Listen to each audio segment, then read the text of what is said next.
When my wife Emily threw those words at me, "You'll go a month without my touch," I honestly thought she was joking. We'd argued before, sure, but this felt different. It started over something small. I forgot to pick up her dress from the dry cleaner before her girls' night. But what began as a light complaint turned into a full-blown outburst. She accused me of not caring about her needs, of not appreciating her effort.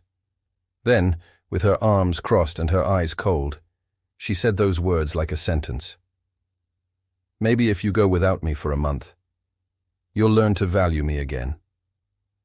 I stared at her, stunned, not angry, just quietly realizing the person I'd married was no longer standing in front of me. For the first few days, I didn't react. I didn't argue. I didn't beg. I went to work, came home, cooked my own meals, and even did her share of the chores when she forgot. She expected me to sulk or plead for attention. But I didn't. I was calm, steady, and strangely unaffected. Every time she walked past me in her silk robe, pretending to tempt me, I just nodded politely and went back to reading or working on my laptop. I could see the frustration growing in her eyes, the way her confidence began to crack. She had built her ego on control. My silence was tearing it apart. A week passed, and she started testing boundaries. She'd casually brush her hand against mine at the dinner table, or linger a little too close in the kitchen, waiting for me to take the bait. But I didn't. I smiled, said goodnight, and went to bed alone. By the second week, she was practically seething. "Are you really okay with this?" she snapped. One night, I looked up from my book and said, "I'm respecting your decision. You wanted distance. I'm giving it to you." That's when she realized her little power play had failed. She wasn't in control anymore. By the third week, she started to fall apart. She tried to start conversations, asked me if I still loved her, or made small talk about random things, all to see if I'd break. But the truth was, I had already pulled away. Her punishment had become my peace. I started going to the gym again, focusing on my work, and meeting friends she used to keep me from seeing. The space she forced between us gave me clarity. I didn't miss her touch. I missed who she used to be before arrogance replaced affection. Then came the night she broke first. I was getting ready for bed when she walked into the room wearing one of those dresses she knew I used to love. She stood there awkwardly, biting her lip. "You've proved your point," she whispered. "Can we stop this now?"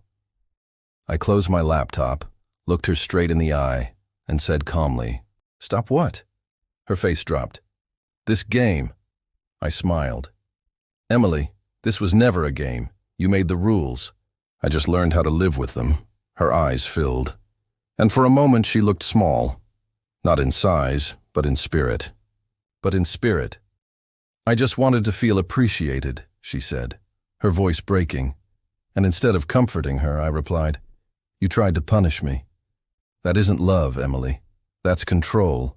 The silence that followed felt heavier than any argument we'd ever had. She reached for my hand, but I gently pulled away. For the first time, she understood that my affection wasn't something she could withhold or demand. The next morning, she woke up early, made breakfast, and tried to act like everything was fine. Overly cheerful, overly apologetic, but I had already made my choice. I told her I needed space, real space this time. A month later, I moved out. She cried, begged, and promised to change. But the truth was, I had already done my month without her, and it showed me exactly what life could feel like without manipulation, without constantly walking on eggshells. Months later, she saw me again at a cafe downtown. I was laughing with someone new, someone sincere. Emily froze at the counter, coffee shaking in her hands. I met her eyes, smiled politely, and turned back to my date. That was the moment she realized she hadn't just lost control. She had lost me completely.